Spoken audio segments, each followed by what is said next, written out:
My name's John. On Thanksgiving of 2018, I had a cardiac event. I'm documenting that now for my own purposes, so I'll remember in the future what exactly happened. However, if in so doing, I'm able to help anybody, or if any information that I discuss anybody's able to contribute to, please feel free to leave information in the comments. I take this stuff very seriously. After all, this is heart related. So all screwing around aside. So as I said, it was Thanksgiving. It was about 12 o'clock at night. I was sitting on the couch with my laptop in my lap. TV's on in the background. Nothing out of the ordinary as far as what I had done earlier. And for a second, it felt as if somebody had reached into my chest and sort of twerked my heart 90 degrees to the right. And just for a second, but during that second, it was weird. It felt as if a curtain of white noise moved, a very loud white noise, mind you, moved from my right to my left. At the same time, I had like a warm flushing feeling, like I was blushing or embarrassed or something. You know that feeling that like you're not sweating, but it's sort of like sweating. I also had heartburn, and it was interesting, weird heartburn. It was a line right underneath my ribs of heartburn. And then there was the drowning sensation. Either I couldn't breathe, or I couldn't talk, or I didn't feel like I was going to be able to do either. I can't remember exactly what it was, but I wasn't going to be able to communicate that I was in trouble. Like I said, it felt like I was drowning.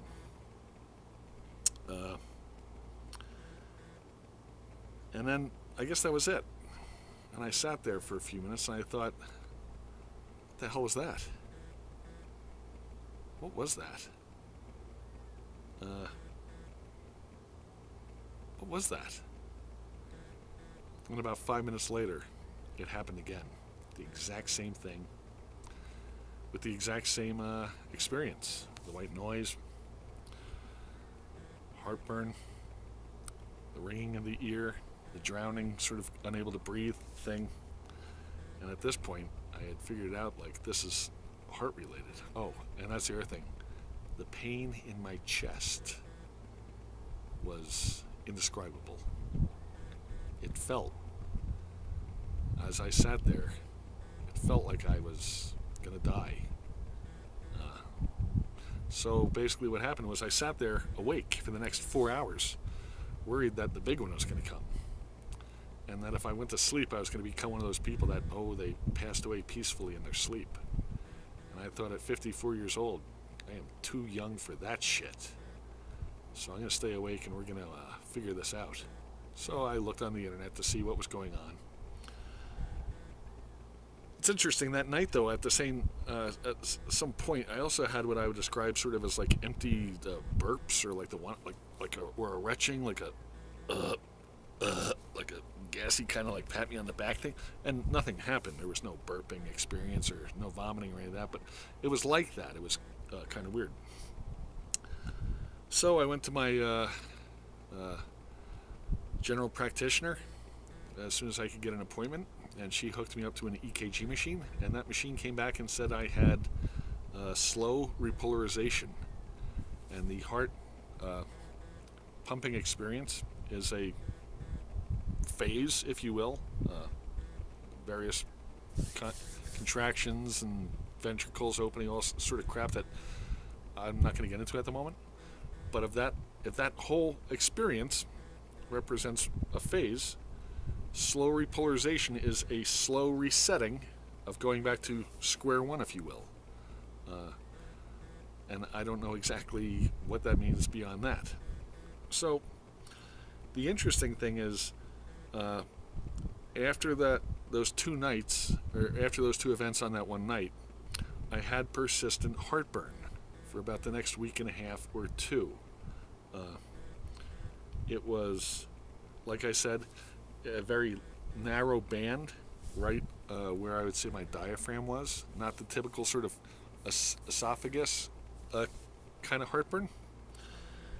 And eventually that sort of went away, or wasn't as distracting. I guess it went away. And that was replaced by like a mild, persistent headache. Like for the next week and a half or two, probably more like 2 weeks, headache all the time. Not a migraine, but a headache from the minute you wake up until the minute you go to bed. And then that was replaced eventually by like a mild shortness of breath, almost like the point where if you did anything exerting, like if you walked anywhere, and sometimes we would walk just up to the gate and back, it was just enough that you'd almost want to bend over and sort of put your hands on your knees and catch your breath. It was like that. And then that went away. And then finally, the one thing that I've been dealing with has been tinnitus, or ringing of the ears. I've had that in a mild form one way or another ever since Thanksgiving night, and that hasn't gone away. That is always there, and it's there right now. Now, it's not bad during the day because I've got all the distracting sounds of life around me, but it gets to be hard to sleep sometimes at night when it's really quiet out, and it sounds like, there's some mild white noise in the background. So I went to my cardiologist a couple of times. I had a EKG. I talked about all of this sort of stuff. I had a stress test. I had an endocardiogram, when they hit you with the ultrasound thing on your chest and look at the valves and the walls of your heart and stuff like that. Like I said, I did the stress test. I also did a 30-day heart monitor, thing you wear around your neck, and you got 5 electrodes hooked up to your chest, and that records your heart rhythms for the next month. I did that. And then when I went back and met with the cardiologist, he said basically, it's not really up for interpretation. It is what it is, and it's not really anything to worry about. It's not really anything that's persistent. It's not really anything that we're seeing that is going to repeat. And that's a good thing, and that's a bad thing, I guess.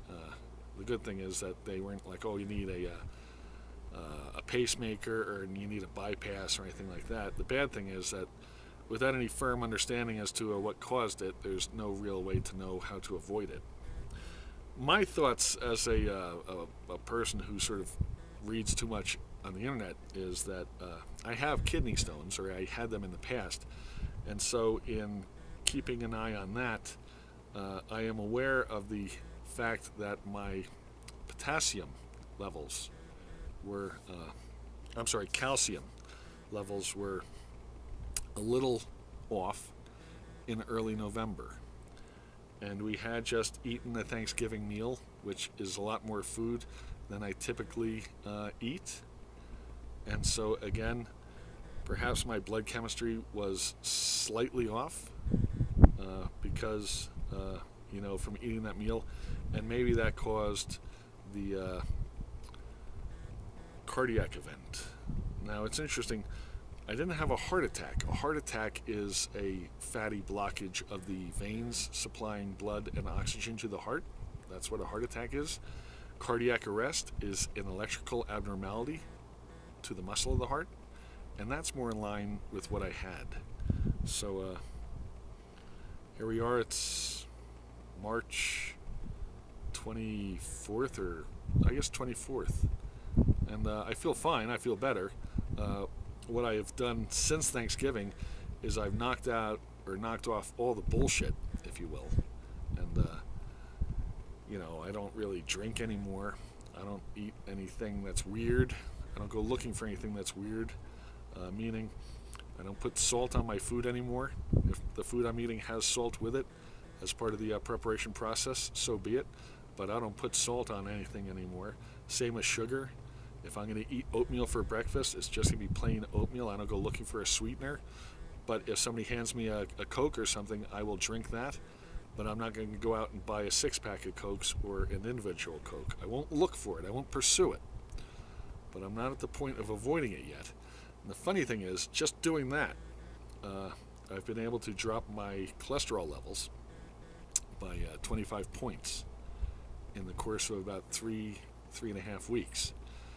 So I made 2 more videos relating to this, but my advice would be to know your health. Go get a blood pressure cuff and take your blood pressure every time you think about it. I don't take mine far enough because I sort of like, I got other stuff on my mind. I'm not thinking about this at the moment. So days go by when I don't take my blood pressure, but I try to do it more than I did. And the same with cholesterol. That number, you got to keep an eye on that. And my numbers aren't too bad. My numbers now are like 221, which I think is slightly high, but it's not like, I'm not pumping paste through my veins. But like my younger brother, he's apparently got high cholesterol. Anyway, that's all I got. I'm going to make 2 videos. One entitled Things to Do Today So You Can Die Tomorrow. Give that one a look. And also Things to Do Today in Case You Live Tomorrow. So give that one a look. If you have any questions about this, like I said, please feel free to leave them in the comments. This is very serious to me because we're talking life and death, as it is a heart-related issue. All right. Talk to you. Thank you.